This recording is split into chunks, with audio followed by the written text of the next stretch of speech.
Para quienes no estuvieron antes, yo soy Michael Camilleri de acá del Diálogo Interamericano. Vamos a cerrar un día realmente muy fructífero de discusiones, muy rico, con un panel de oro sobre el tema de periodismo y lucha contra la corrupción. Como todos en esta sala saben, el tema de corrupción ha sido en América Latina tema central de la agenda pública en los últimos años. Ha dominado realmente la conversación hemisférica y es tema formal de la Cumbre de las Américas que se va a celebrar en el Perú el mes que viene. Voy a presentar rápidamente a nuestros 4 panelistas. Cada uno tendrá unos 5 minutos para presentar unas ideas iniciales y luego entramos al espacio de moderación y debate y preguntas de ustedes.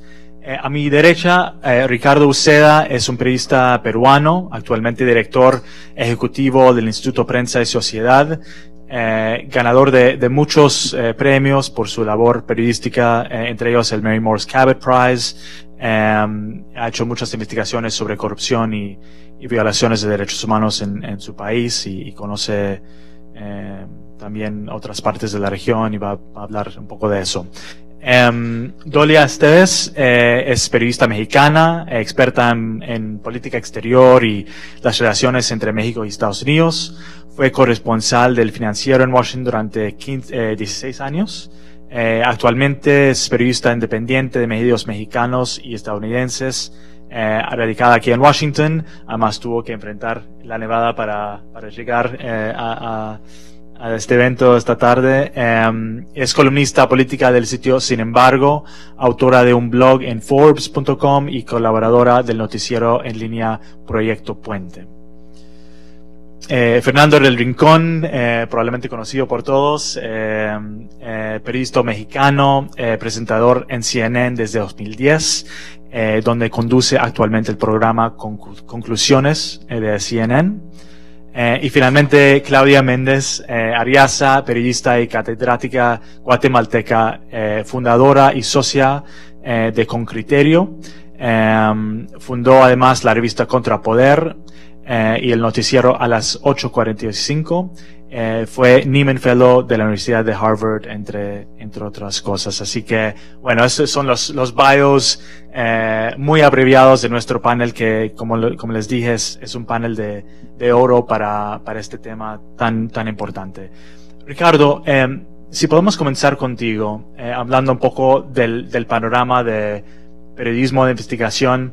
Si Ricardo está viendo su teléfono es probablemente porque en este momento justamente hay cosas importantes pasando en el Perú relativamente al caso al tema de corrupción, así que seguramente hablará un poco del tema. Pero si nos puedes dar un panorama, ¿cómo estamos en el tema de periodismo de investigación frente a la corrupción? Y si te puedo hacer una pregunta un poco provocativo en ese contexto, y es cuando pensamos en los héroes de la lucha contra la corrupción de los últimos años, pensamos en los abogados, y no lo digo porque soy abogado, sino porque pensamos en Iván Velázquez, en Claudia Paz, en Sergio Moro, en estos como sobre todo juristas que han liderado esta lucha. Hay excepciones, obviamente el tema de Panama Papers, la prensa ha jugado un papel importante, pero para provocar un poco, digamos, el papel de los abogados ha sido muy prominente en esto,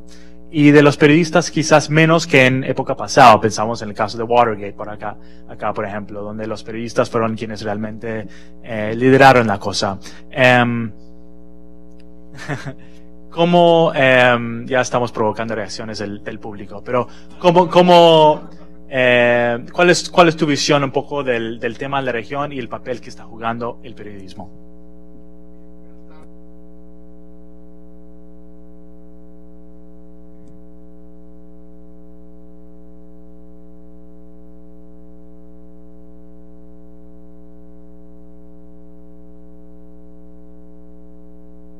¿Ahora? Bueno, Voy a comenzar denunciando la primera fake news de esta reunión, que es una foto mía. Hace demasiados años ya no soy de ahí. Pero bueno, todos debemos ser vigilantes. Lo de Perú, efectivamente acaba de renunciar Kuczynski, el presidente, la historia es larga. Y como tenemos poco tiempo, voy a la pregunta. Efectivamente, los abogados han sido muy importantes.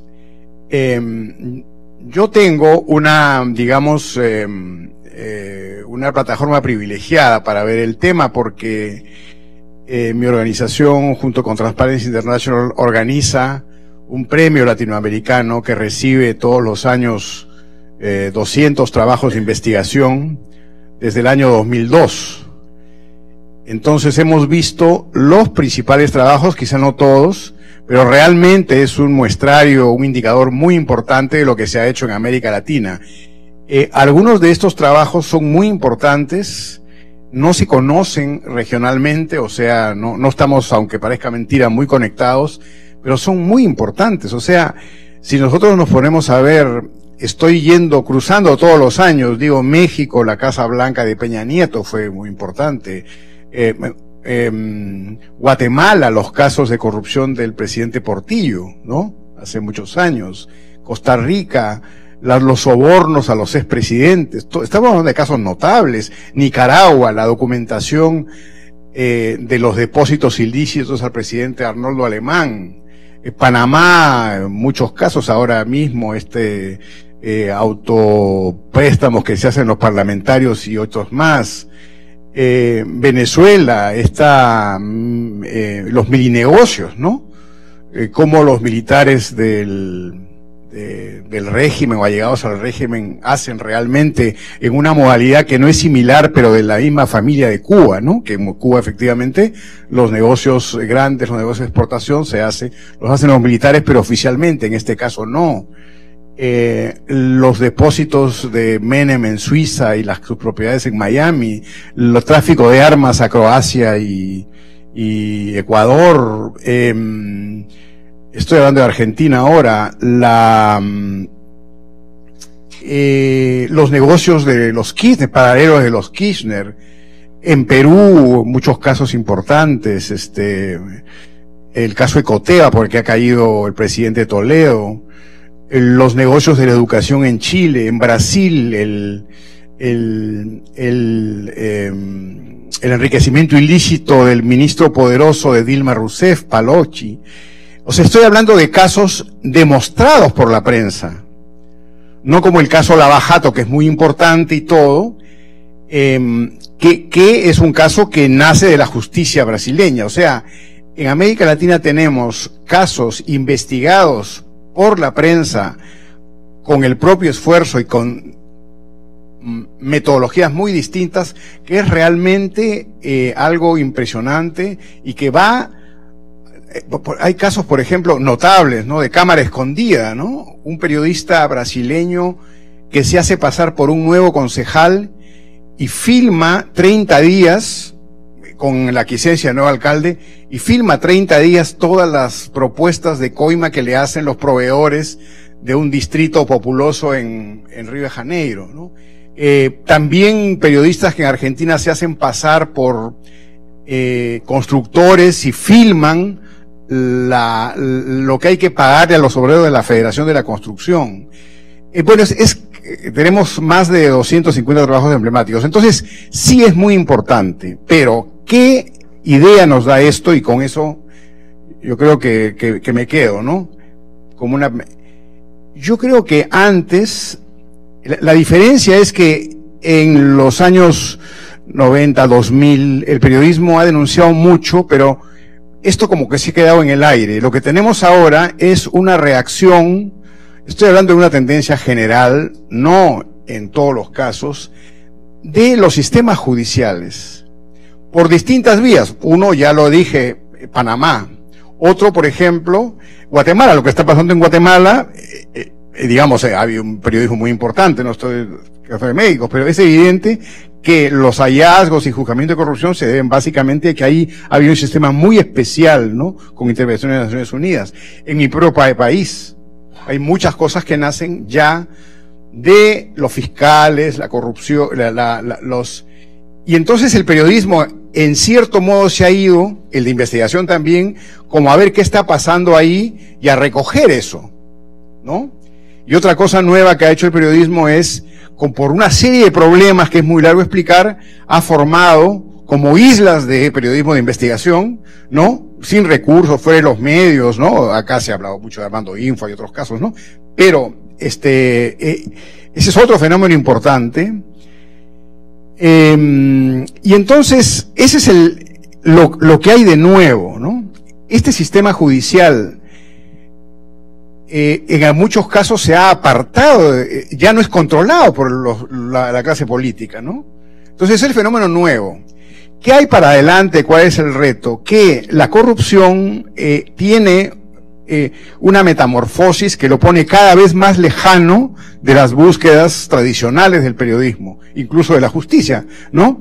Entonces, hay un reto que se une a otros retos que tiene el periodismo, ¿no? Tiene el reto de financiamiento, el reto del tránsito a otras formas empresariales. Pues este es un reto que tiene que ver con una capacitación, no quiero hablar de capacitación, con un mayor conocimiento y poder en todo sentido para poder perseguir, digamos, ¿no? Me acuerdo de tu frase de los perseguidores, ¿no? Entonces, para perseguir esto, estos son los retos que hay, ¿no?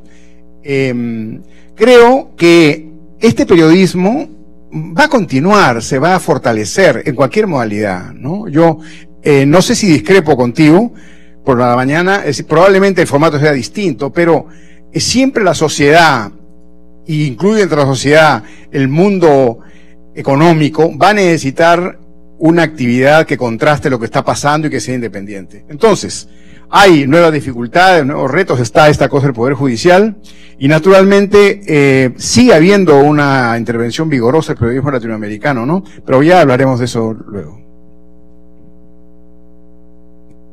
Excelente, gracias Ricardo. En el panel pasado, Héctor Chamis planteó como elementos esenciales de las democracias sanas, la independencia, el periodismo investigativo independiente y también la independencia judicial. Y creo que la conexión que usted ha hecho entre las dos cosas, ¿no? Es muy interesante. Un periodismo que puede investigar, pero luego también un sistema judicial que responde. Dolia, nos vas a hablar un poco del caso de México, y nos interesa saber cómo está el ambiente en México para hacer este tipo de trabajo investigativo. Ya se mencionó el caso de la Casa Blanca, por ejemplo, pero quizás si puedes también hablar de si en México está respondiendo la justicia como ha respondido en algunos de los países mencionados por Ricardo. Bueno, primero quiero empezar con agradecer a todos los organizadores y a los asistentes a este último panel que tú dices que es de oro, yo digo que es postre. Pero bueno, gracias a todos por estar aquí, por su atención a lo largo de todo este día. El tema que nos ocupa realmente no se puede abordar sin antes hablar de algo que ha llevado al periodismo en México a una verdadera crisis. Los periodistas que hacemos investigación independiente lo hacemos a un alto costo. Solo en 2007, 12 periodistas fueron asesinados. Fue el año más letal en 20 años. Entre los asesinados destaca Javier Valdés y Miroslava Bridge, que pese a que hubo una gran indignación internacional, manifestaciones en todas las capitales del mundo, aquí yo organicé una frente a la Embajada de México, sigue sin resolverse.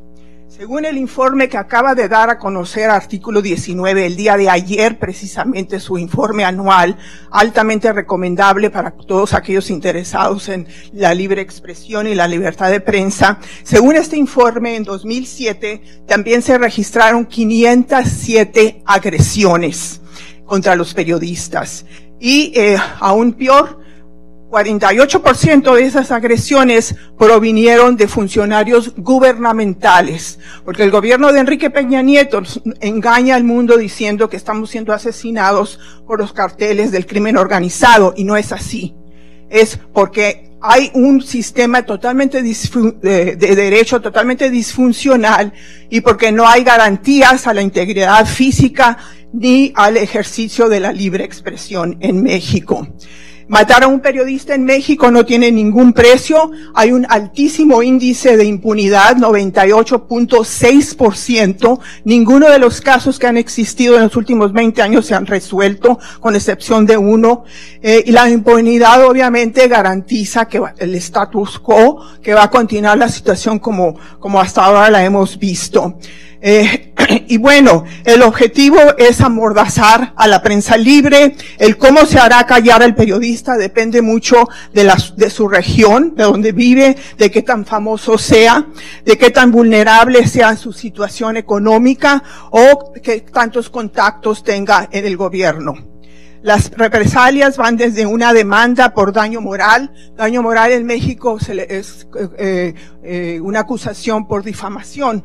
Así se le conoce en México, daño moral. Yo he sido víctima de 2 acusaciones por difamación. Una de ellas porque publiqué en una famosa lista en Forbes en inglés, por cierto, los 10 mexicanos más corruptos. Entre ellos puse a Alejandra Sota, que hoy es asesora del candidato oficial José Antonio Meade, y me demandó. Afortunadamente me demandó en cortes norteamericanas. Tuve una muy extraordinaria defensa pro bono, no me costó un 5, pero esas son las virtudes que todavía tenemos en este país. Me refiero a Estados Unidos. No sé qué hubiera pasado si me hubiera demandado en México. Afortunadamente no era la jurisdicción donde me podía demandar. Y otra forma de censura es el dinero.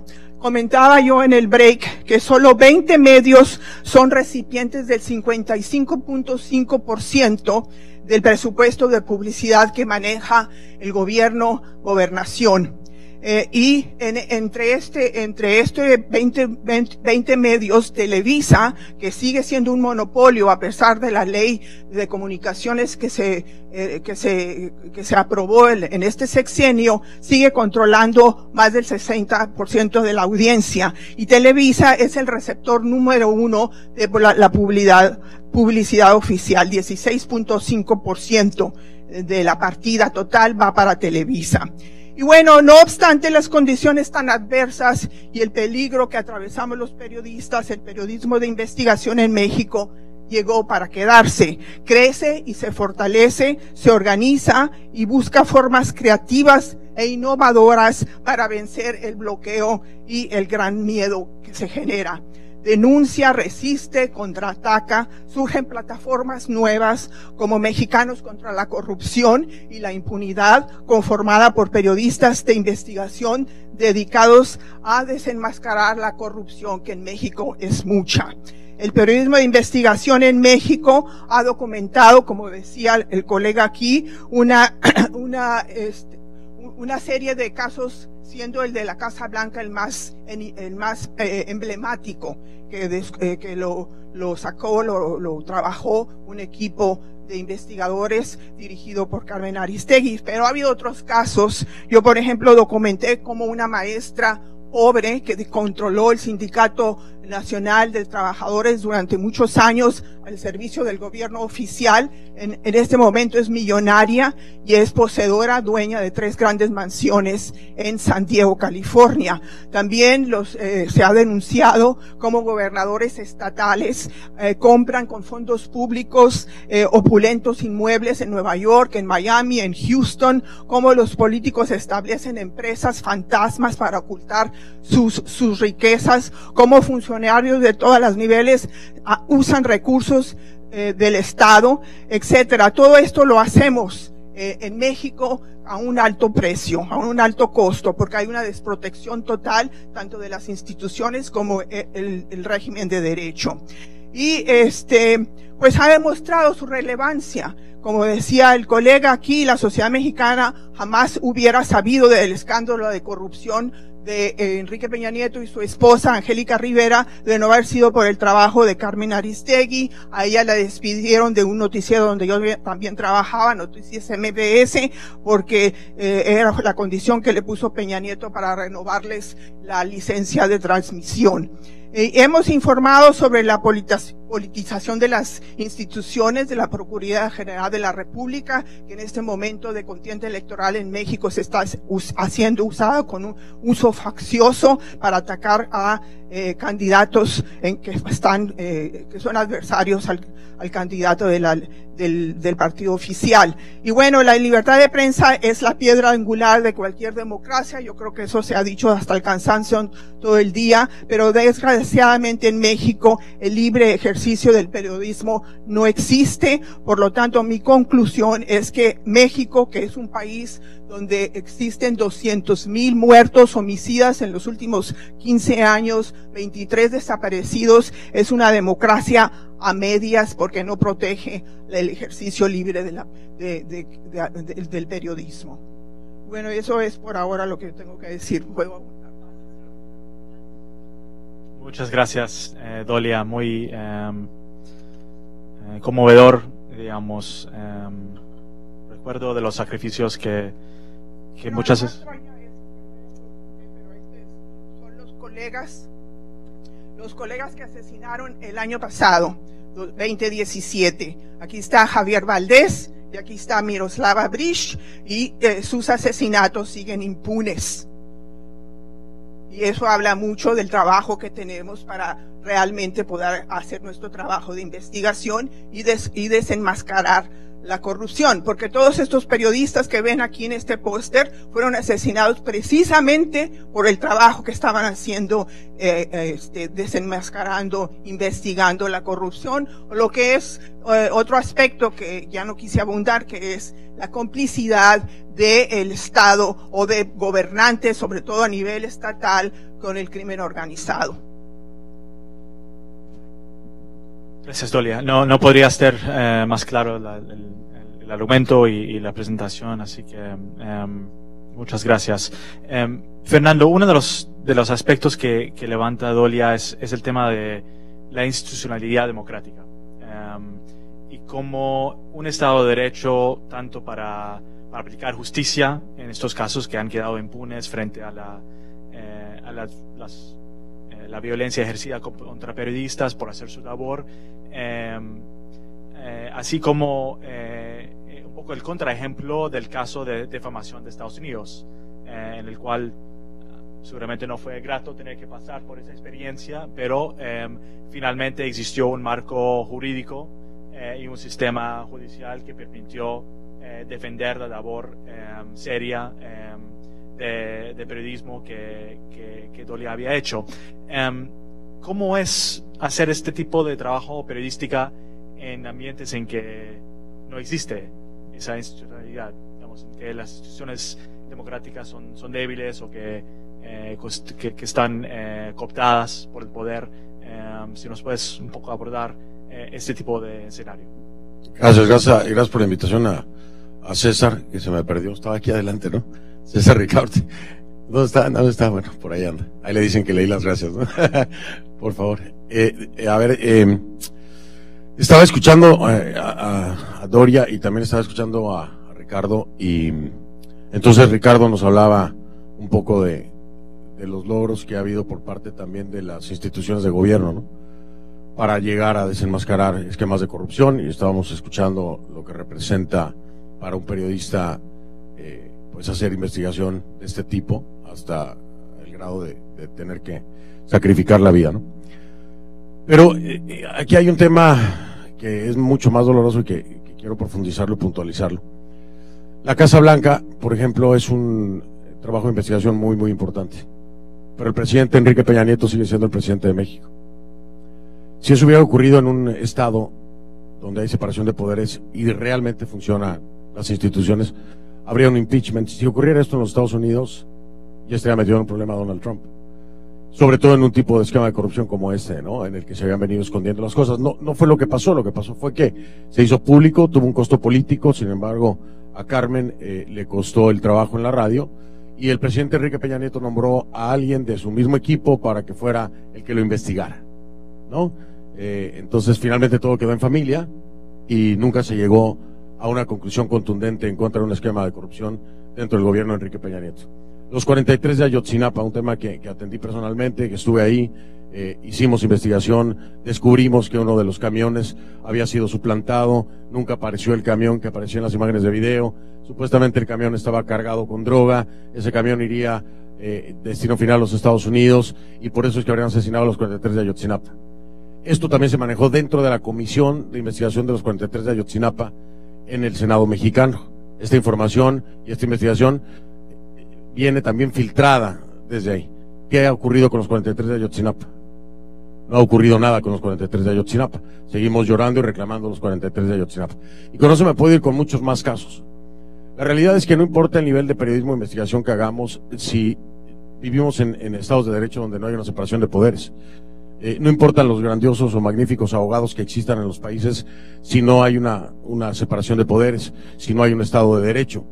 No importa cuánto arriesguemos nuestras vidas si la repercusión va a depender de la decisión de un grupo o de poderes fácticos o de un grupo político en el poder.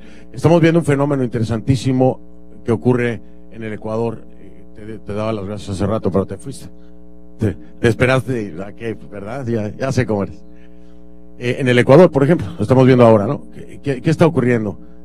Los correístas están corriendo, no valga la redundancia, mientras Lenin Moreno, el presidente, está tratando de salvarse porque fue parte de los mismos correístas.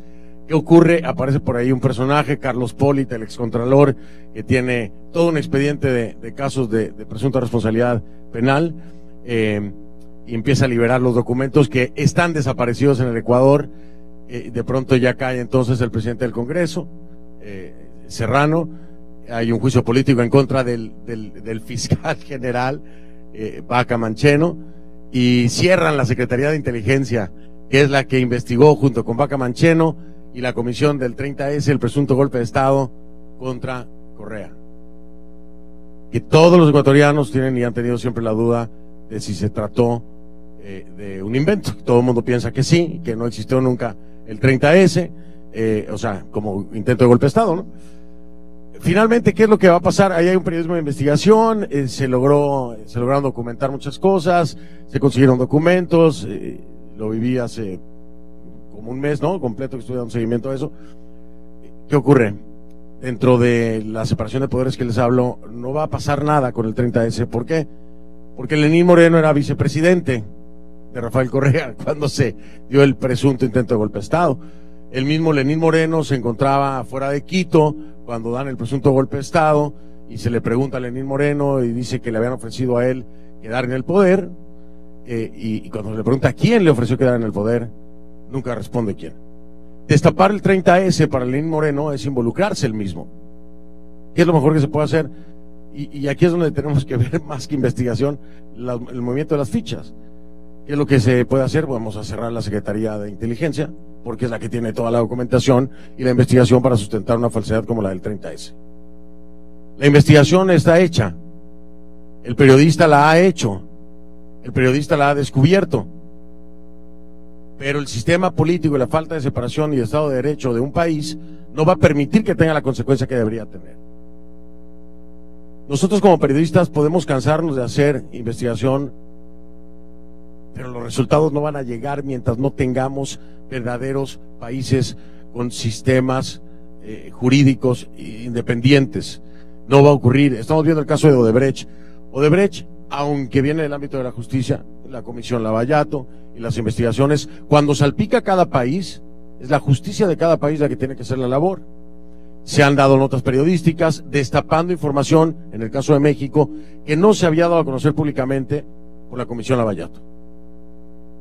¿Qué ha pasado en México con Odebrecht? No ha pasado absolutamente nada. El trabajo de investigación está hecho. ¿Qué pasó en Colombia con Odebrecht? No ha pasado absolutamente nada. En algún momento medio salpicó al presidente Santos y se calmaron las cosas, había dinero supuestamente de Odebrecht en la campaña de ambos candidatos. ¿Qué pasó? Nada. Y así ha sido hasta que nos topamos con el caso particular del Perú, que ya está confirmado que PPK estaría presentando su renuncia, entregando la carta al Congreso. Es otro ejemplo del periodismo de investigación que se hace cuando no existe una separación de poderes. El caso ejemplar, desde mi punto de vista, es Guatemala. Aquí a la colega se lo digo. Pero Guatemala es un caso ejemplar porque tiene un organismo que no depende del Estado. Tiene un organismo que no juega con las reglas de Jimmy Morales, que es la Comisión Internacional contra la Impunidad de Guatemala. Y nos damos cuenta que cuando hay una intervención externa dentro del ámbito de la justicia, una investigación periodística puede encontrar eco y apoyo para obtener los resultados que se supone debemos de obtener. Porque si no, acabamos muertos, como pasa en México, como pasa también en Guatemala, en Honduras y en otros países de nuestro continente. Viene la Comisión Internacional contra la Impunidad en Guatemala con un Iván Velázquez, con una Tel Maldana en el Ministerio Público, que no solamente se empiezan a hacer eco de investigaciones periodísticas, sino que inician sus propias investigaciones. Pero si la Comisión Internacional contra la Impunidad en Guatemala no existiera en Guatemala, hoy no se hubieran obtenido los resultados que se han obtenido. Ahí tenemos a Álvaro Colom, expresidente, en prisión preventiva. Tenemos a Otto Pérez Molina y a Roxana Valdetti, ex vicepresidenta y expresidente, también detenidos por el caso de La Línea. Allá hay resultados concretos. Honduras en un caso en el que se maquilla la intervención de un factor externo, que es la Maxi, que fue una especie de símil a la Comisión Internacional, pero no con el mismo poder. ¿Qué ha pasado? No ha pasado nada, con una denuncia desde aquí mismo de mi estimado secretario general de la OEA, Luis Almagro, de fraude electoral. Un fraude electoral que hasta el día de hoy ha seguido siendo cuestionado. Ha habido investigaciones periodísticas, denuncias, demostraciones de que se manipularon las papeletas.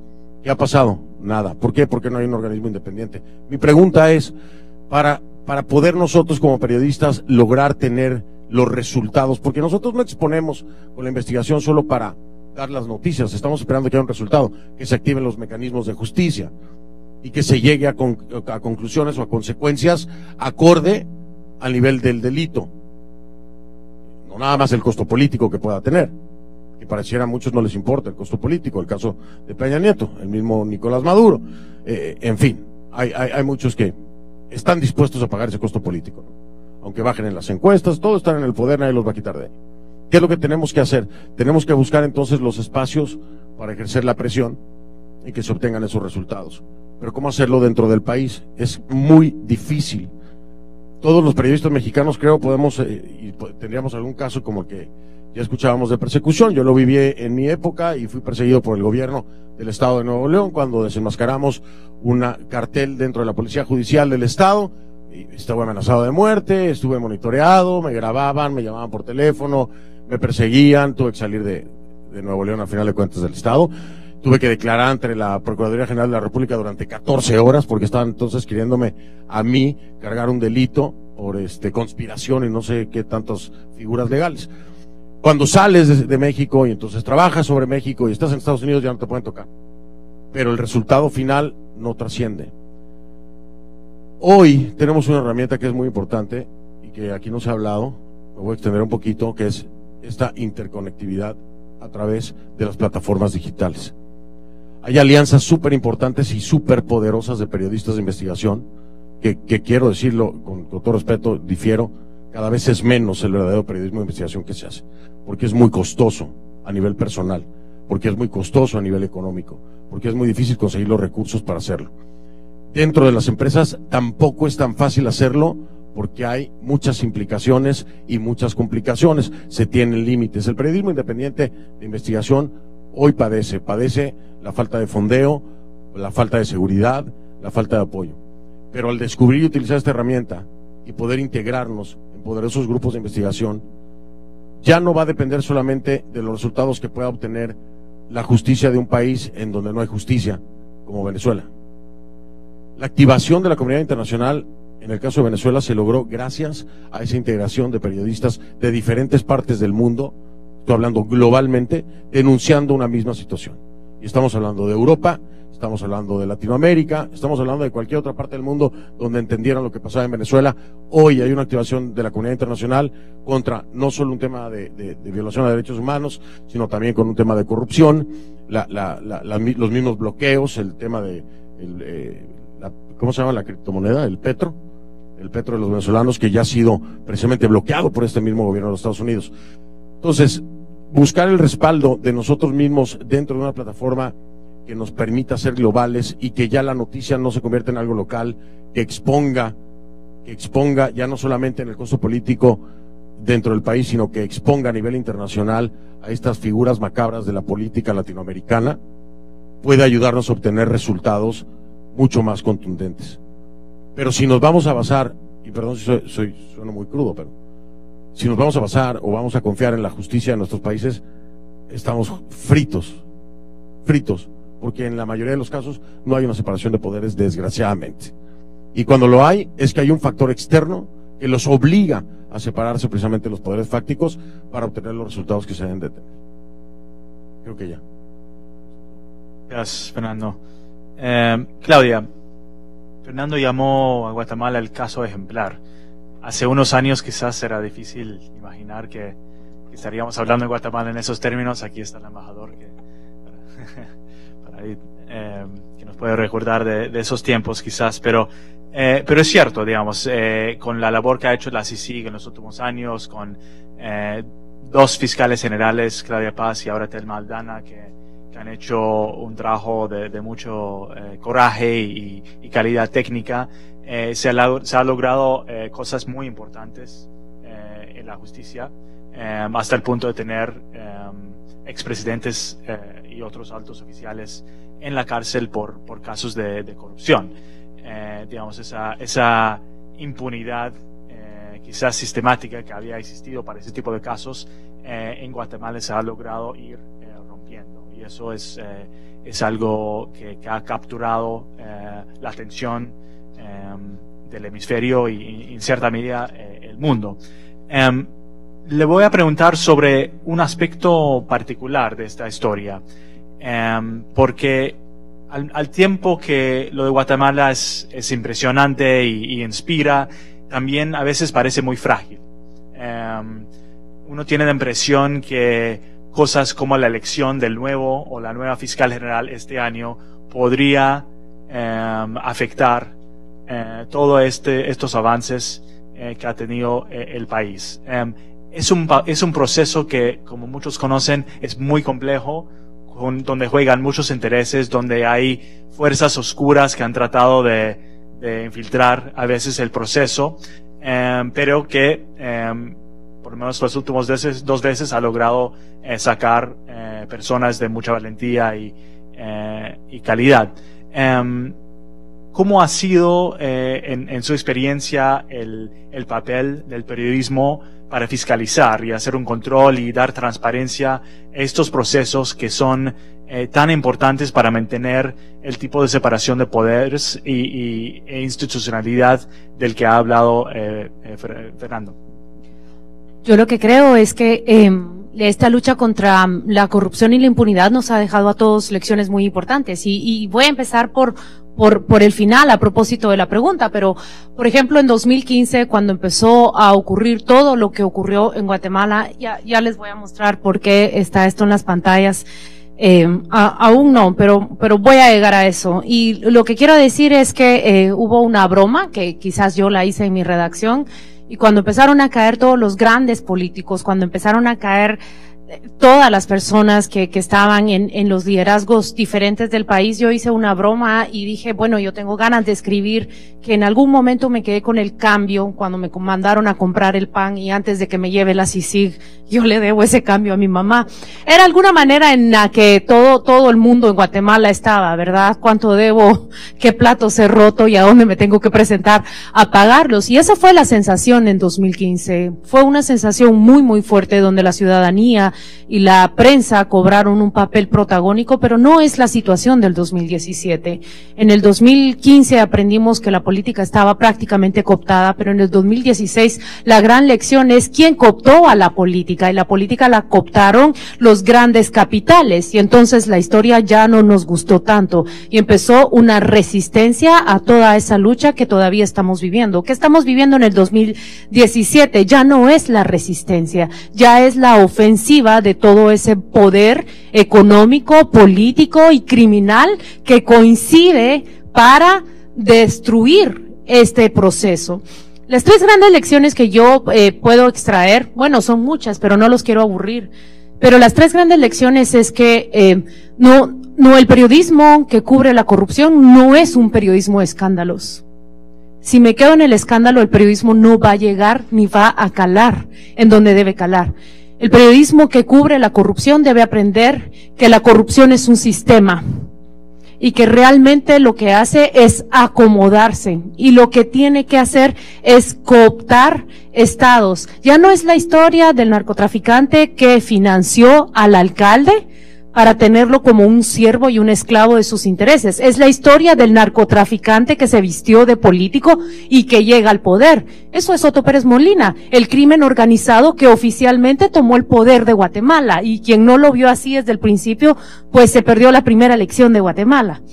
Esa es la primera lección. No es, la corrupción no es una mordida que se da, no, es todo lo contrario, un plan detrás para ocupar esas posiciones.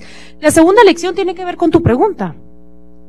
Y yo estaba preguntando, va a ser como el cuarto o quinto proceso de comisión de postulación que yo cubro, ¿verdad? Porque sí, he cubierto la elección de muchos magistrados y fiscales generales, ya son no sé cuántos procesos, me sé casi de memoria la ley, me sé cómo son todos los procedimientos, pero yo llegué ya a la conclusión de algo. No se trata ojalá Guatemala dependiera menos del nombre que llega a ocupar la Fiscalía General. Y esto lo hemos aprendido a través de cubrir todo este proceso. Ojalá Guatemala dependiera menos de quién se va a ubicar ahí, porque yo he llegado a la conclusión de que le temo menos a una persona honesta le temo más a una persona honesta que llega a un sistema corrupto que a una persona deshonesta que llega a una institución sólida, donde la institución es tan sólida que no importa cuán corrupto sea quien llegue a dirigirla, que no va a poder operar para nada. Eso es lo que yo quisiera que la sociedad guatemalteca aprendiera, a depender menos del nombre que llega ahí y a depender más de que la institución es sólida, de que existe de verdad esa separación de poderes de Estado, y que entonces no va a importar que un Juan Pérez, que es un corruptazo, llegue ahí, porque prácticamente va a estar metido en una camisa de fuerza en esa institución. Y tercero, que esa es la lección que nosotros estamos aprendiendo, y por eso pedí que colocaran esto en la pantalla. Yo no sé si ya lo han podido leer, pero se los voy a resumir en esto. La reforma y la construcción de estas instituciones no pasa por barridas, por este tipo de barridas donde caen las élites políticas, económicas y criminales. No pasa por eso. No está en el derecho penal la reforma de un país. En el derecho penal no está la reforma de mi país. Está realmente en que seamos capaces de reformar y construir esos sistemas que permiten menos y combaten más el sistema de corrupción. Esa es la gran lección. Podemos llenar todas las cárceles y el derecho penal sirve para eso. Para eso sirve el derecho penal. Realmente hay una causa y hay un efecto, hay una transgresión y hay un castigo. Ese es el derecho penal. Pero igual en esta lucha contra la corrupción yo me he preguntado, tiene que existir otra fórmula de derecho y de justicia, porque aquí está causa y efecto. Pero yo me pregunto, ¿están todas estas personas en la cárcel en Guatemala? ¿Y qué está ganando el Estado? ¿Qué está ganando la sociedad? La justicia tiene que ser pedagógica. Y eso es lo que yo empiezo a exigir de parte de la justicia, que nos enseñe a todos, que le enseñe a los niños, que le enseñe a las generaciones que todo eso tiene una consecuencia. Pero también la justicia debe ser reparativa. Y siento que hasta el momento el derecho penal, en todas partes del mundo hay excepciones, pero se formuló de esa manera. hay una causa aquí y hay un castigo, pero no hay una reconstrucción después. Y eso es lo que nosotros necesitamos ahora, y no está en el derecho penal. Es un poco las lecciones que yo anotaba rápidamente de lo que hemos aprendido de Guatemala. Es muy alegre, es muy satisfactorio llegar a un lugar, especialmente a foros internacionales donde Guatemala es colocada como ejemplo, pero también tiene que ser alarmante y decir que si somos ese ejemplo, tenemos que empezar a construir lo que está destruido, porque entonces no estamos destinados más allá a que fuimos un escándalo en algún momento.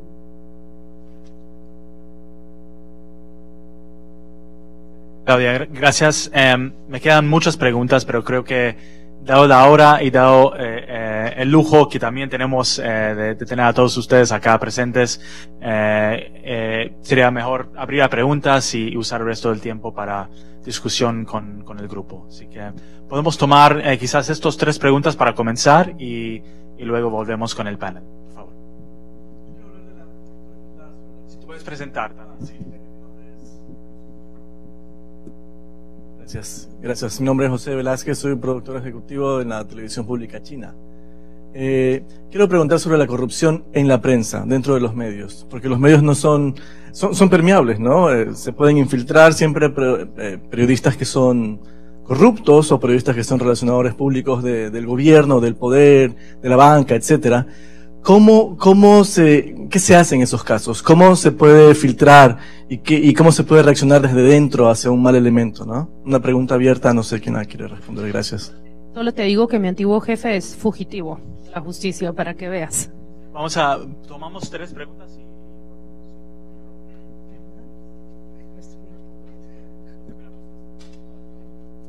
Hola, mi nombre es Elvira Daniel, me presenté en la mañana.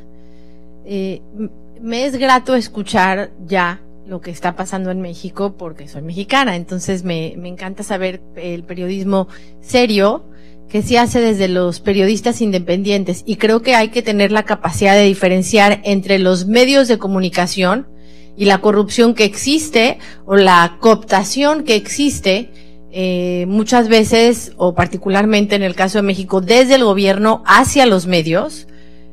Basta decir que apenas en noviembre del año pasado la Corte ordenó al Congreso, después de años, que emitieran la ley que regula el gasto de publicidad. Y en México ha habido escándalos de varios periodistas que recibieron gordos cheques para hablar bien del gobierno. Entonces, sin duda alguna, sí, yo soy abogada, pero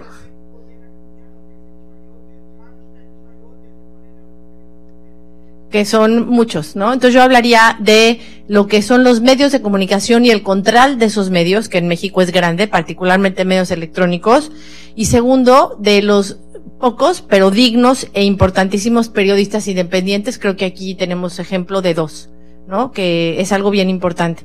Mi pregunta va hacia, pues sí me gustaría ver que fuera educativo, pero yo lo que quiero ver es que se termine con la impunidad, porque corrupción va a haber mientras pueda haber corrupción, y va a haber corrupción mientras haya impunidad. Yo sí quiero ver algún corrupto mexicano en la cárcel, me encantaría verlo, porque yo nunca he visto, por favor, tenemos más de 11 gobernadores siendo perseguidos, y lo único que hemos visto es que la propia institución, la Procuraduría, ha dicho que no hay elementos, y la maestra está en su casa, ¿no? Está en su casa.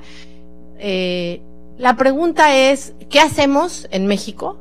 ¿Qué puede haber una institución que no puede formar parte del gobierno? Hablábamos de un cuarto poder, pero un cuarto poder que venga desde la sociedad civil. Y sí quisiera saber cuál es su opinión respecto de la última declaración que hizo Mario Vargas Llosa, que a mí me parece deleznable, por decir lo mínimo, ¿no? Mario Vargas Llosa la semana pasada dijo en México que en México los periodistas mueren o los matan porque existe libertad de expresión. Entonces ya no entendí. ¿La libertad de expresión es un derecho humano o es una causal de homicidio? Ya no lo entiendo. Quisiera saber cuáles son sus comentarios al respecto. Por aquí. ¿Qué tal? Soy Diego Saturno.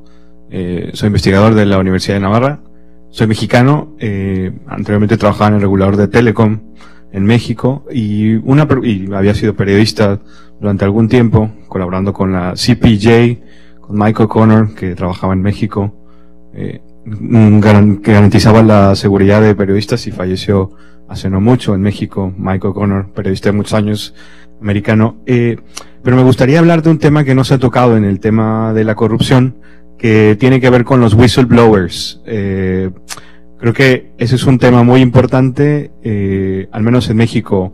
La renuncia de Carmen Aristegui se produce a raíz de crean esta plataforma que se llama México Leaks, y hay un papel muy importante en el caso de los whistleblowers que la Comisión Europea y algunos parlamentarios europeos han hablado de ello, de brindar alguna cierta protección a los whistleblowers.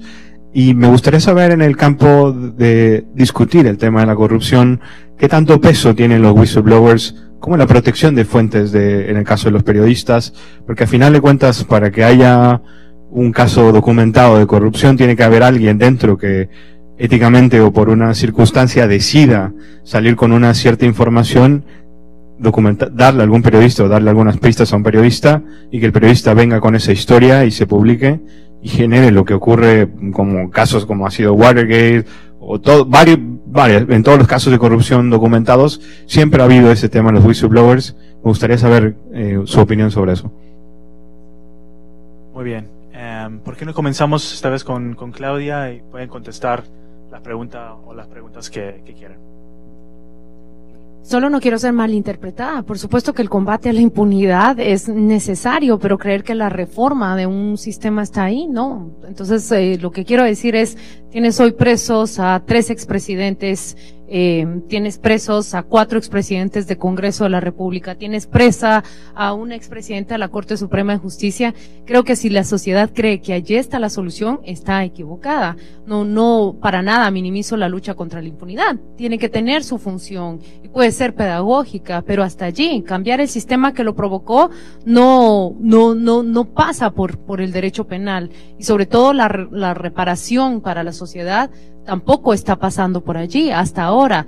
Entonces, solo quiero ser muy clara. Por supuesto que cuando la ley puede atrapar a uno de estos poderosos, sea del poder político, económico o criminal, ya envió su primera gran lección, pero las siguientes lecciones depende de cómo el sistema pueda abordarlo.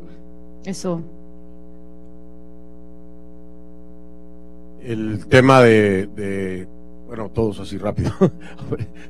Es cierto, hay muchos periodistas corruptos. Hay muchos en México, los conocemos. Tienen yates, les pagan unos sueldos millonarios. Pues venden su integridad, ¿no? Y su dignidad y bueno, todo, ¿no? Yo siempre he pensado que eso, desgraciadamente, depende de cada uno de nosotros. O sea, el respeto que te tengas a ti como persona, el respeto que le tengas a la profesión, el respeto que le tengas al país, el respeto que le tengas a la audiencia, a la gente, al lector, a quien sea. Pero en la lucha contra la corrupción deben de ser incluidos esos periodistas corruptos.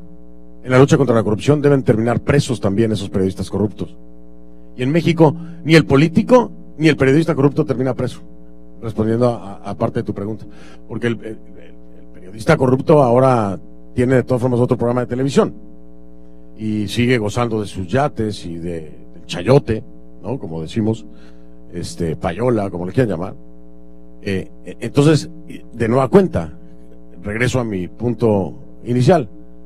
Si no hay una separación de poderes en la que el Estado está vinculado a un medio de comunicación y en el medio de comunicación está el periodista corrupto, de nueva cuenta el resultado es la impunidad. No importa que otros periodistas íntegros denuncien al periodista corrupto y haya suficientes pruebas. Si no hay una separación de poderes, no existe un Estado de Derecho, la impunidad va a continuar. ¿Qué es lo que podemos hacer como gremio en esta interconectividad que les hablaba? Pues nosotros mismos señalarlos y ponerles el dedo. No, él es. Después de que 50 grupos de periodistas a nivel internacional señalemos a un corrupto que ha sido comprobado que lo es, tenemos que aislarlos, desgraciadamente. Es un cáncer que también afecta a nuestra profesión. Uno de estos periodistas corruptos le da pie a Donald Trump para decir que somos fake news. porque algún tarado está robándose el dinero con tal de reportar algo que no es cierto. Y entonces, ¿cómo sales a defender el periodismo cuando un imbécil está agarrando dinero por debajo de la mesa? ¿Con qué cara sales a decirle a Donald Trump, no, no es cierto, el fake news no existe? Pero perdóname, hermano, si este señor acaba de recibir cuántos millones de dólares para reportar algo que no es cierto. El daño lo hacemos nosotros, pero nosotros también tenemos que ser mucho más duros con eso. Y tenemos que aislar a este tipo de gente, ¿no? Y tenemos que señalarlos. Desgraciadamente, dicen que perro no come perro. Es un dicho del gremio en México, no sé si en Latinoamérica, periodistas, ¿no? Perro no come perro. Me parece que eso debe cambiar de inmediato. Debe cambiar de inmediato y se debe aplicar también el ejercicio del periodismo de denuncia dentro del mismo gremio. O sea, no podemos soportar. Yo, hoy por hoy, de ninguna manera permitiría que me vincularan con este periodista, con el teacher en México. No permitiría. ¿Por qué? Porque es una forma de decirle, no estoy de acuerdo contigo y sé lo que estás haciendo. Por más famoso que sea y por más dinero que gane, por más. Ahora, desgraciadamente, los medios se ven comprometidos con el Estado en muchísimas ocasiones, y el caso de mi colega en Guatemala, donde estaba trabajando precisamente en ese de las 8:45, en ese mismo canal, a mí me invitaron, te voy a platicar la historia rápido, me invitaron a participar en ese canal, durante todo un día con 1000 actividades y todo eso. Cuando yo vuelo, llego a Guatemala, aterrizo, mi equipo, les digo yo, chéquenme este canal. Cuando yo llego, me mandan toda la información de las acusaciones que había de corrupción con este canal de televisión. Les dije, llegando, hablé con los dueños, les dije, no va, porque hay un conflicto de intereses, porque ustedes posiblemente están vinculados en temas de corrupción. Entonces, si nosotros no marcamos la distancia, si nosotros no dignificamos lo que hacemos y nos prestamos por presiones, por dinero, por compromisos, efectivamente vamos a perder la fuerza que se puede haber ganado con una investigación seria de los 43 de Ayotzinapa, de el tema de corrupción en Guatemala, del tema de la Casa Blanca en México. O sea, vamos a seguir perdiendo el terreno, vamos a seguir perdiendo. Y los whistleblowers, todos tenemos un whistleblower cuando hacemos un trabajo de investigación. Siempre hay alguien que viene y te filtra esta información. Nuestro trabajo es corroborarla, confirmarla, hacer la investigación. ¿Qué protección debe haber?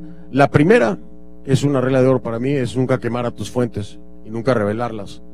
Porque así como el periodista corre peligro, pero tiene por lo menos la herramienta del periodismo como tal, el whistleblower a veces no tiene ni siquiera eso. O si sean estados los que te convoquen, los que te llamen, primero yo voy preso antes que revelar una fuente. Y dentro de las mismas empresas hay que tener cuidado. Ahí mismo, yo lo pongo como ejemplo, en CNN muchas veces me han dicho, oye, ¿y quién te dijo? Una fuente. Pero no te la voy a dar. Es una fuente de alto nivel, punto y se acabó. Porque no sabes quién va a abrir la boca después. La protección debe darse. Y arranca desde acá. Los gobiernos, lo que menos creo es que vayan a proteger a un whistleblower, porque normalmente los queman a ellos. Dolia. Sí, voy a empezar con lo del whistleblower.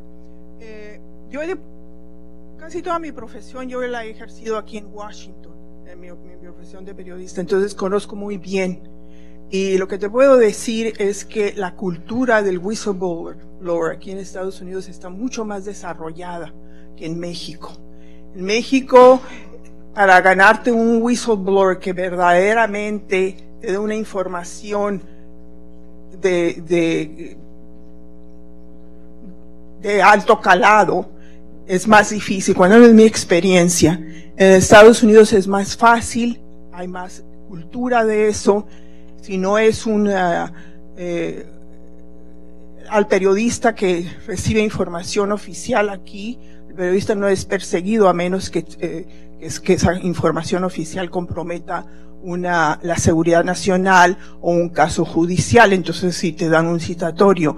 A mí me demandaron los Hank porque me pasaron un documento confidencial del gobierno y yo supuestamente iba a tener que decir quién me lo pasó, y afortunadamente una corte aquí de Alexandria, Virginia, anuló el citatorio y no procedió. Yo no sé si en México exista eso. Entonces, los whistleblowers saben que si tú eres una profesional del periodismo, vas a protegerlo. Entonces, yo veo más condiciones, tanto jurídicas como profesionales en Estados Unidos para el uso de los whistleblowers que en México. Por otro lado, yo no minimizaría el impacto que ha tenido el periodismo de investigación en México. Si bien en México se acostumbra mucho, hay una cultura del cinismo de que no pasa nada, porque todas las cosas siguen igual o peor. Sin embargo, yo creo que el periodismo de investigación sí ha tenido un impacto político. Por algo es que en este momento el señor Peña Nieto, cuando se sacó Carmen Aristegui en MBS, por cierto, cuando todavía estábamos en MBS, el reportaje no se pudo recuperar. Ya el Mexican Miracle se olvidó, se desprestigió a tal grado que nunca se pudo recuperar. O sea, todo el elogio que había a sus reformas y a su integridad, en cierta manera, se vinieron abajo, al grado tal que ahorita el presidente Peña Nieto, su popularidad está por debajo de la de Obama, digo de la de Trump. O sea, tiene una muy baja popularidad, y eso la sociedad mexicana y el electorado se la va a cobrar en las elecciones del 1 de julio. Entonces, el impacto del periodismo de investigación, si bien tiene un impacto político, no es de subestimarse, y tampoco podemos hacerlo por una principio moral de que han muerto y han asesinado demasiados periodistas para decir murieron por nada. Yo no creo que sea así, y por algo también el señor Mir, que es el candidato presidencial oficial, va en tercer lugar. Él está de alguna manera pagando el costo del desprestigio y la corrupción del gobierno de Peña Nieto y el sistema priista. Ahora, la pregunta que me hace sobre Mario Vargas Llosa. Yo creo que Mario Vargas Llosa se debería limitar a seguir escribiendo novelas. Sus opiniones políticas, sobre todo las que respectan a México, siempre han sido muy desafortunadas. En efecto, el lunes, precisamente en una entrevista con Carmen Aristegui, dijo, si hay 100 o más de 100 periodistas muertos en México, es culpa de la libertad de expresión, porque ahora pueden hacer más, o decir más de lo que no podían decir en el pasado. Entonces, el cinismo, la vileza, la crueldad de esa declaración es verdaderamente alarmante para un premio Nobel, para una persona que se supone que es un intelectual, un conocedor.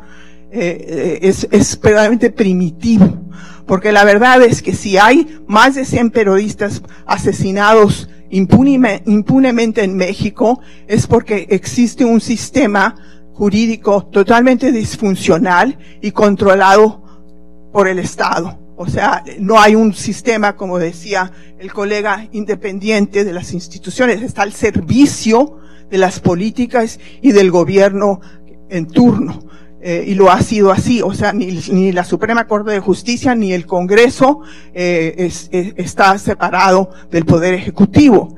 Entonces, los periodistas que emitimos mensajes muy incómodos, los más fáciles que nos maten, y hay una desprotección, muchos lo hacen por omisión, otros por comisión, y el señor Vargas Llosa debería de saber que ese es el motivo por el cual tenemos 100 o más de 100 periodistas muertos en las últimas 2 décadas, no porque hay libertad de expresión, sino porque no hay protección a la libertad de expresión. Por lo tanto, México no es una democracia, es una democracia a medias. No puede haber una democracia si no respetas tú la libertad de expresión y la libertad de prensa y proteges la integridad física de los periodistas. Bueno, por lo último, ¿no? Yo no he escuchado ni he visto las declaraciones de Vargas Llosa, discrepo con algunas o muchas de ellas, pero me gustaría verlas, ¿no? Porque sería la primera vez que, digamos, él, digamos, no defiende la libertad de expresión en toda su extensión. No lo he visto, no quiero ir más allá, pero me sorprende que, digamos, tenga esta interpretación por personas tan calificadas como ustedes. Luego, yo creo que si vemos las cosas desde el punto de vista de la corrupción, claro que hay que decir que el periodismo de investigación no ha funcionado, porque vemos que, ¿no?, todo lo que se está descubriendo, ¿no?, y evidentemente situaciones que en un país más y en otros menos pueden suscitar impotencia. Pero si vemos las cosas desde el punto más específico del periodismo de investigación, yo estoy más contigo, ¿no? En el sentido que me parece que objetivamente, viendo los resultados en América Latina, ha sido muy importante. ¿Cómo está ahora? Esa es la cuestión. Para rematar con esta comparación, yo tengo en mi mesa una fotito de un periodista norteamericano, George Seldes, que escribió un libro que se titula Di la verdad y corre, ¿no? Di la verdad Di la verdad y huye. Que es una frase un poco cínica, ¿no? Pero lo traigo a cuento porque nosotros tenemos que decir la verdad o los hechos bien. Hay que documentarlos bien. Y luego hay un proceso que es la investigación, el juicio, que no depende de nosotros. Nosotros podríamos involucrarnos en eso, por supuesto, hacer un seguimiento y todo, pero esa parte no propiamente depende de nosotros. Es decir, incluso es algo que también debemos fiscalizar, que es la sociedad civil que se dedica a luchar contra la corrupción y todo esto. Entonces, esta es una idea importante, ¿no? Porque nuestro papel fundamental, no digo que es el único, ni digo que nos desentendamos de lo que pase después, es documentar bien eso. Y claro, hay resultados distintos, según unos países hay juicios, en otros no, y ahora evidentemente hay problemas. Voy con esto para decirlo de ahora, lo que pienso de la situación actual, ¿no? Y cierro. Y yo creo que claro, es, como he dicho, es más difícil investigar sobre la corrupción. Entonces creo que una línea de trabajo, me parece que ayer comentaba esto con Eval, es tratar de tener hacer más esfuerzo para que lo que se publique pueda tener un seguimiento judicial más eficaz, ¿no? Esto es muy importante. A veces no es necesario, porque para la verdad periodística, que es distinta de la judicial, me bastan ciertos estándares y se publica. Pero los hechos, la historia demuestra que es muy importante este esfuerzo adicional, ¿no? Este esfuerzo que pueda llevar una nota importante amarrada a una prueba, pues, que también tenga estándares judiciales, ¿no? No es así en todos los casos, pero pienso que como una aspiración de ahora es pertinente. Contra el tiempo, quiero tomar las 3 preguntas que me quedan aquí, ahí. Les pido ser lo más breves posibles, por favor, y voy a pedir ese mismo favor a nuestros panelistas. Muchas gracias. Soy Georg Neumann, trabajo para la Alianza para las Contrataciones Abiertas, Open Contracting Partnership, y trabajamos para abrir procesos de contrataciones públicas. Incluso una de las formas que lo hacemos es por medio de datos abiertos. Y vemos que, digamos, en los últimos años el tema de los datos abiertos gubernamentales, como los datos masivos adquiridos por medio de leaks como Panama Papers, han tomado un rol muy importante para adquirir leads y encontrar historias. A mí me pregunta un poco para ustedes es cómo pueden, o sea, el rol de los datos abiertos en el periodismo de un tema tan importante en el tema de anticorrupción, tiene la capacidad de cambiar el sistema más allá de solamente descubrir casitos por aquí y por allá, como cuál es el rol que le ven al tema de los datos abiertos en el periodismo investigativo y en la lucha anticorrupción. Gracias, soy Virginio Lema, vengo de Bolivia. Yo soy muy optimista de lo que está pasando en el mundo con el tema de la lucha contra la corrupción, justamente por los niveles que tenemos hoy día de exposición en los medios de comunicación alternativos. Creo que cada día más todos los seres humanos podemos denunciar la corrupción, y la corrupción, además, y eso coincido contigo, Fernando, el tema de la corrupción va más allá de solamente encontrar al corrupto, hay que castigarlo. El problema es de que ¿cómo castigas a un corrupto si es que los jueces son colocados por esas personas a las cuales supuestamente ese juez tiene que castigar? Yo quisiera dejar abierta una línea de trabajo, usando las palabras de Ricardo, una línea de trabajo que va más allá del concepto que tenemos solamente que el corrupto es quien ha recibido, no sé cómo se llama acá, una coima, una dádiva, ¿no? Sino que es corrupción también el hacer algo que no se necesita, es comprar algo que no necesitas comprar, es gastar la plata de los ciudadanos como si fuera plata tuya. Esa corrupción, que es la corrupción de mayor cantidad de dinero, esa es la corrupción que no la tocamos, que no la escuchamos, que no la buscamos. Sí, el de la licitación, tú puedes llegar a esa licitación porque le han dado un porcentaje de esa licitación, pero el total de los recursos, porque estamos hablando de plata, estamos hablando de recursos, quizá esa línea de trabajo es la línea que nosotros tenemos que llegar ahora.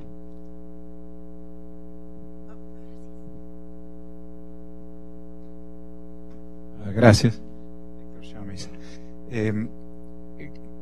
Claudia tocó un poco el tema al cual me quiero referir brevemente, que es que van muchos políticos a la cárcel, sobre todo si dejaron el poder, después que dejaron el poder. Eso parece ser relativamente fácil, pero no persigue ningún objetivo loable si no es que se complementa con quienes pagan esos dineros de corrupción, que son los empresarios. Por cada empresario preso hay 20 políticos en la cárcel. En ese sentido creo que hay una lección de Brasil que es importante, que es la existencia de un poder judicial verdaderamente independiente, y que allí sí han terminado, eso es una parte, allí sí han terminado empresarios en la cárcel.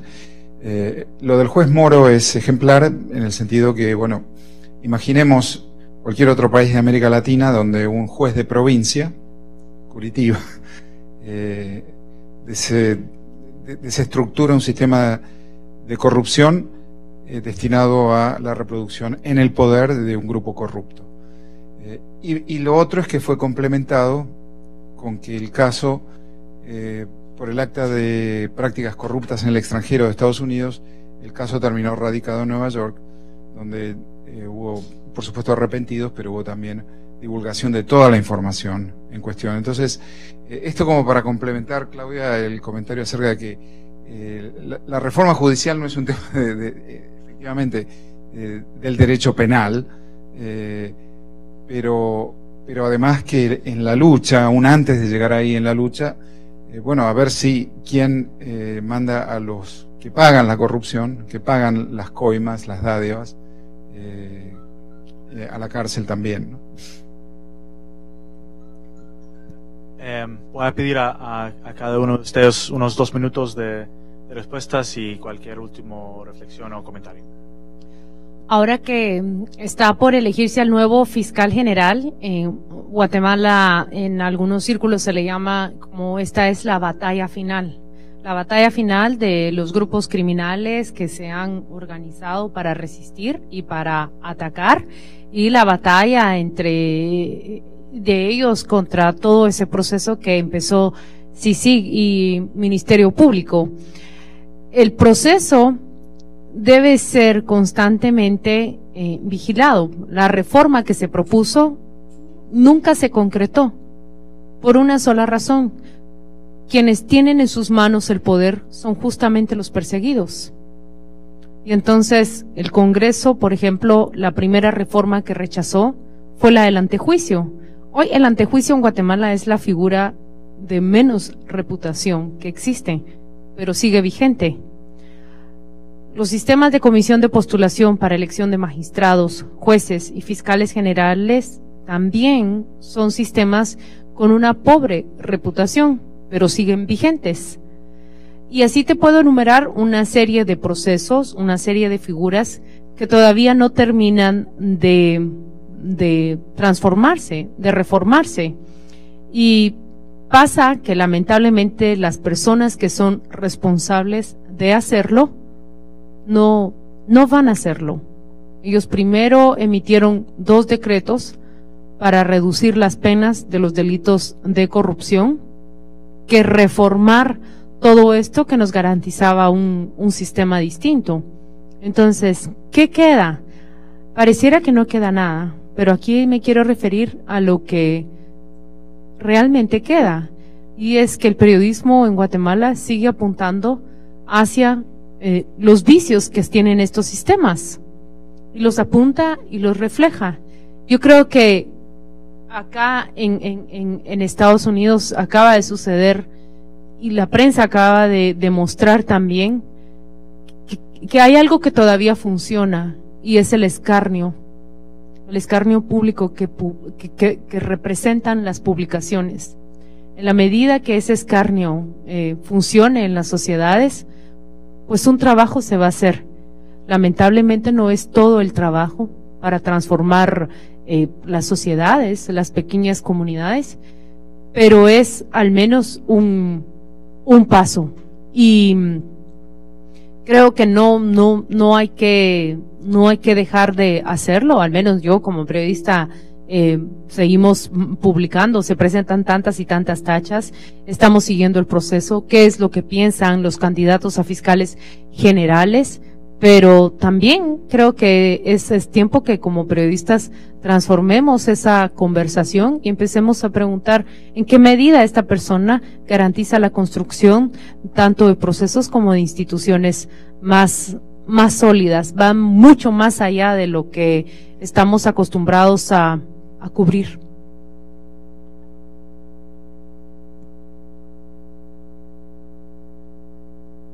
Muy breve. La data es data, hermano. Para cualquier periodista, información, data es valiosísima. Hay ahora muchísimas formas de recibirla, a diferencia de como antes lo teníamos que hacer, ¿no? Te tenías que ir a parar a la puerta fuera del Congreso para poder entonces obtener la data directo de la fuente. Ahora tenemos una cantidad de plataformas y la tecnología nos ayuda a obtener data que antes era casi imposible, ahora trabajo de un año para obtenerla. Entonces, ¿qué tan importante y qué tan utilitaria es? 100%. Hoy es una herramienta nueva y es algo en lo que tenemos que especializarnos mucho más, en saber cómo utilizarla. Yo creo que hay un poco de miedo o desconocimiento en algunas ocasiones de cómo manejarla, ¿no? Está, por ejemplo, plataformas como el Data Miner, que de pronto te habla de una situación en algún lugar que antes, si no lo podías configurar con la fuente, lo dejabas a un lado. Ahora el Data Miner te arroja casi que un resultado al 100%, ya nada más es cosa de una verificación, a veces gubernamental u oficial. Entonces, todas esas herramientas son fundamentales y cualquier data para uno como periodista es valiosísimo, ¿no? Tienes que hacer el trabajo de un periodista para validarla, ¿no? Pero bueno, el tema de la corrupción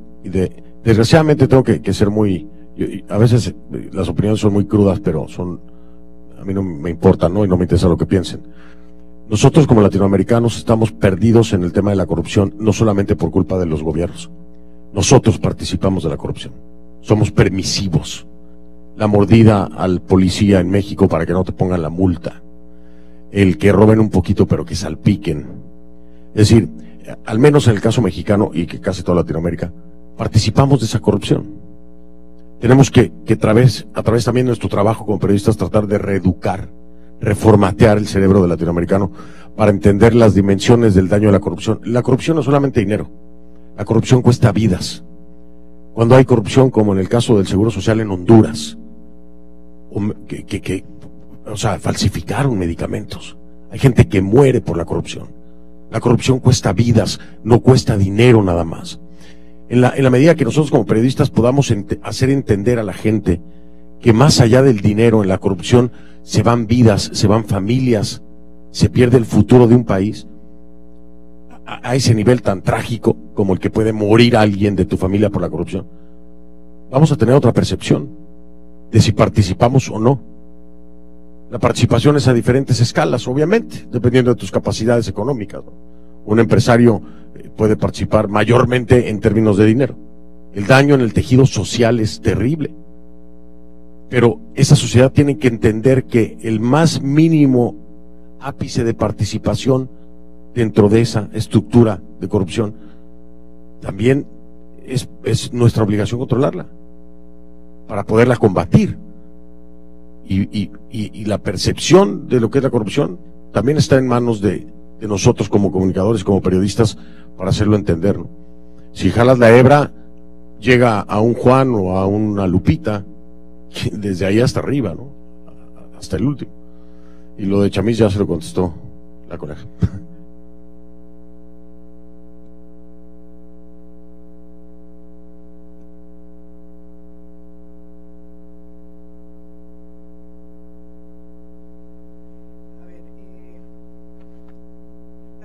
Sobre los datos abiertos. En México, uno de los grandes logros del periodismo ha sido la aprobación de una ley sobre transparencia, se llama Ley de Transparencia. Y esto se dio bajo el gobierno de Fox. Costó mucho trabajo sacarla, pero existe. Es similar o la contraparte del FOIA de Estados Unidos. Los periodistas hacemos uso muchísimo de esta ley. De hecho, en el sitio por internet donde yo tengo una columna y a veces publico reportajes que se llama sinembargo.com, hay toda varios periodistas dedicados exclusivamente a sacar información del gobierno. No es fácil, nos han negado muchísima información, particularmente la defensa, por ejemplo, la Secretaría de la Defensa, la PGR, todo lo que tiene que ver el CISEN, todo lo que tiene que ver con seguridad y narcotráfico, crimen organizado, no lo sueltan por cuestiones de seguridad nacional, como el mismo argumento que se esgrime aquí en Estados Unidos. Esa sección se llama datos abiertos. Cuando menos una vez a la semana se publican los datos abiertos, así es como hemos descubierto muchas cosas que no hubiéramos sabido anteriormente, y hasta este momento, mal que bien, funciona. Podría funcionar mucho más. No hay mucha capacidad de refutar cuando te niegan. Si hay un panel, pero el panel a veces está controlado por el propio gobierno y topas con pared. Pero funciona, es mejor que nada, y sí sirve muchísimo para sacar información que de otra manera no puedes sacar. Lo último que yo quería simplemente comentar es el periodismo de investigación, insisto, está aquí para quedarse.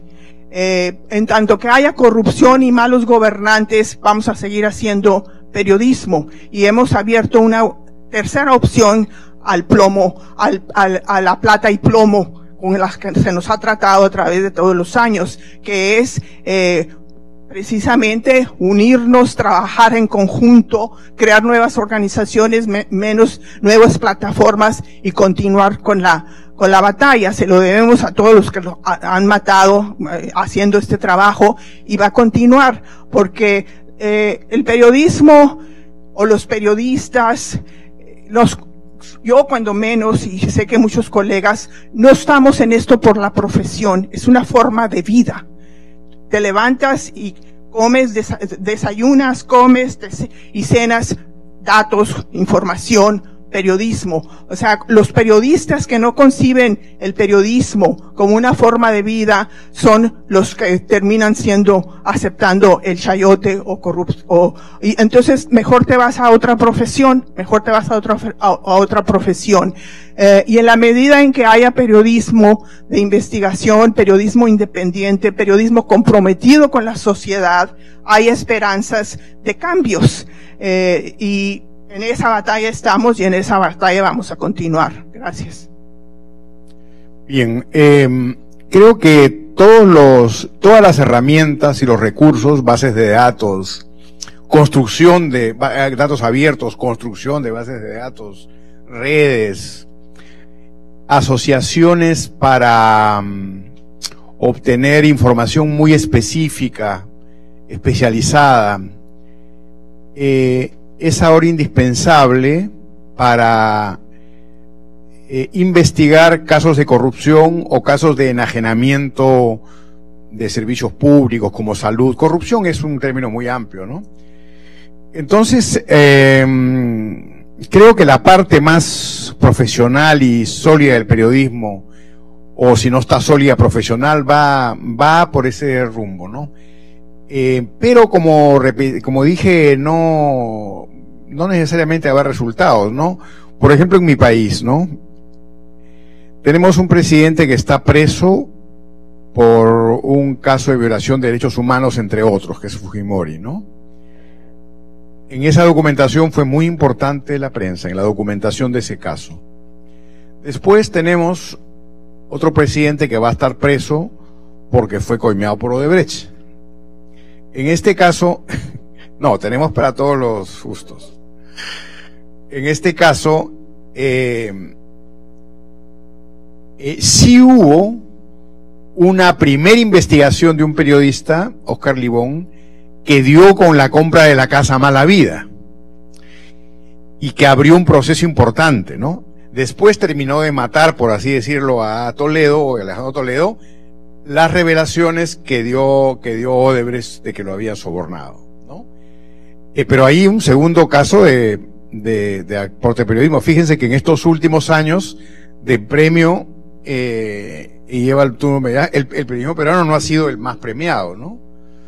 Pero fue importante en el caso de él. Bueno, el presidente García, que vino después, hasta el momento está sin acusación firme, aunque Odebrecht dice que le ha dado plata un poco para su campaña, pero vamos a pasarlo por ahora a Alan, ¿no? Pero él es un presidente que, a mi juicio, en su primer gobierno estuvo mal investigado, tanto por el periodismo cuanto principalmente por los políticos que lo investigaron mal, quisieron que sea el gran Alibaba de ese momento en el mundo, y entonces estuvo mal enfocado el asunto. Luego Humala, que él sí está preso con su esposa. Él toma dinero para la campaña electoral y el supuesto es que lo usa en su beneficio, ¿no? Él dice que esto no lo ha tomado y que se lo hubiera tomado ilegal, pero él está preso por eso. Yo pienso que está preso indebidamente porque es una investigación preliminar, pero hay muy fuerte presunción de que ha lavado dinero, ¿no? Porque mucho dinero, 3 millones, más Venezuela, más esto. Y ahora está Kuczynski. Por otra, no es que él ha recibido una coima, sino él, digamos que tenía una relación profesional y comercial con Odebrecht mediante 2 empresas cuando estaba privado y presidente, o sea, completamente una relación promiscua que tiene vinculación penal. O sea, él cuando renuncie ahora, que ya renunció, va a ser incriminado y tal vez pueda ser con pedido de prisión. Claro que es muy mayor, pero ahora están metiendo en la cárcel a todos al Perú. ¿Qué quiero decir con esto? ¿No? Que seguimos en la lucha. Gracias.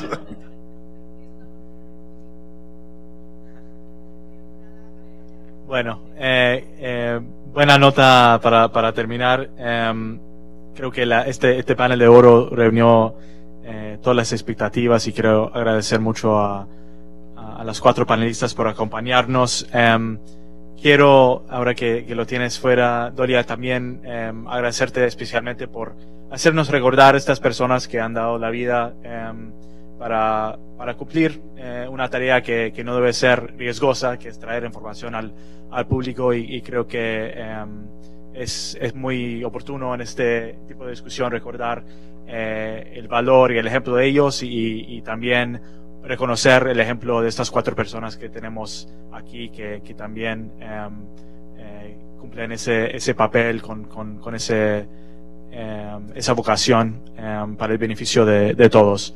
Como este es el último panel, aprovecho para agradecer a todos que participaron, que acompañaron la discusión de hoy. Creo, César, que reunió y superó las expectativas de ir construyendo esta conversación norte-sur en el hemisferio sobre los temas más relevantes de libertad de expresión, de medios y democracia en la región, que sea la primera de muchos.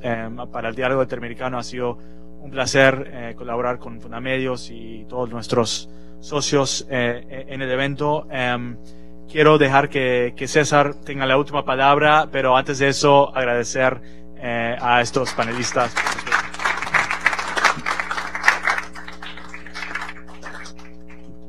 Bueno, solamente agradecerle su presencia hoy aquí. Realmente, como ya lo dijo Michael, ha sido una jornada intensa y yo creo que muy productiva.